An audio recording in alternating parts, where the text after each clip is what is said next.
News Channel 5.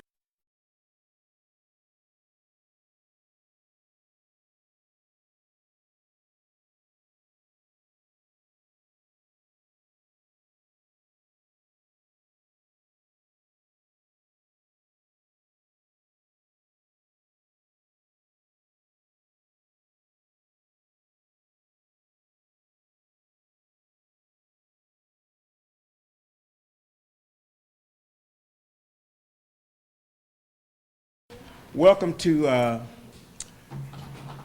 St. Louis City's first Town Hall Heroin Forum. And I want to thank you all for coming out. Today, our topic is heroin.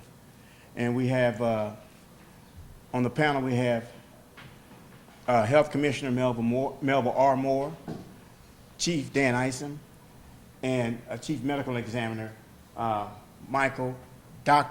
Michael Graham. So we're going to be discussing things in reference to the heroin overdose and the heroin problems and everything basically pertaining to heroin in the St. Louis City.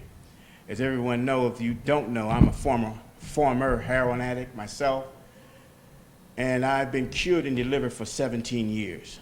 But prior to that, I was an ugly scene. I was a mess. So I just wanted to let everybody know that there is help. And our youth are in dangerous trouble. In fact, the deaths in St. Louis City is 65, and that's kind of a large amount. So what I want to do, I want to just show a real clip of what we're dealing with right now. Heroin is not always the first stage. Sometimes it's the second stage. You usually go for marijuana or opiates, which is prescription drugs, and then it escalates. So we're going to see a clip here how dangerous pharmaceuticals are and where it can lead you. And that's where a lot of our youth, they began. I see it a lot.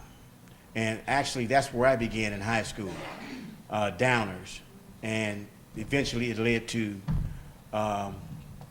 marijuana, beer, and eventually heroin. That's how I started, and that's where a lot of our youth started.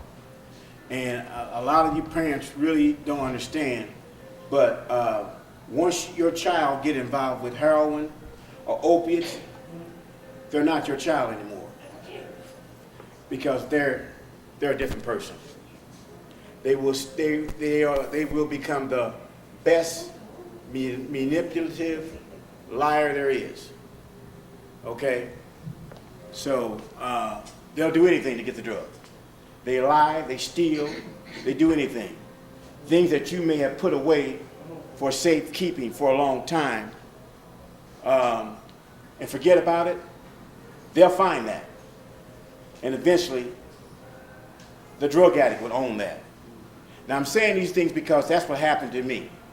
Now, I love my parents, but once you become addicted, everything else goes. Everything's out the window. Because a lot of nobody wants to be a drug addict, but you're stuck, okay? And there's been many times that my stomach many times my stomach crammed up. There's been many times that I laid on that floor, had fluids coming out of both ends. Nobody wants to go through that. So these kids will steal and manipulate and do whatever they can to get that drug. And again, I want to reiterate, they don't want to be there, but it's an insidious entrapment. So we have to be aware of what to look for. When your kids are nodding and sleeping all the time, slurring their voice, their talk, their speech, don't want you to know who their friends are, doing secret conversations, borrowing their car and running out at all times of night, they're getting high. If they're scratching and digging and stuff like that, they're getting high.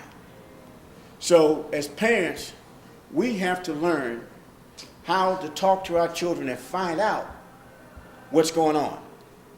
And for me, using myself for an example, as a parent of 13-year-old twins, when my children come home from school, I'm usually there, or try to be there, to sit down at the dinner table.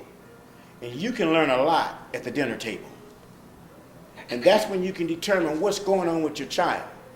You know, they'll tell you a lot. Or perhaps you may want to do a drive-by. What's a drive-by? Drive by their school. Check on them. See who they're hanging with. If they have cell phones, go in there. I mean, some people say you're spying. Yeah, I spy. I go on my children's cell phone and see what numbers are in there, who they're calling, things like that. Facebook, the whole 9 yards, Twitter, you know, I watch these kids because I don't want them to grow up like I did, a dope fiend, a junkie. And then nowadays, the risk-taking years was always been this way, but the risk-taking years is 13 to 15. They take a lot of risk. They experiment. So we have to alleviate that.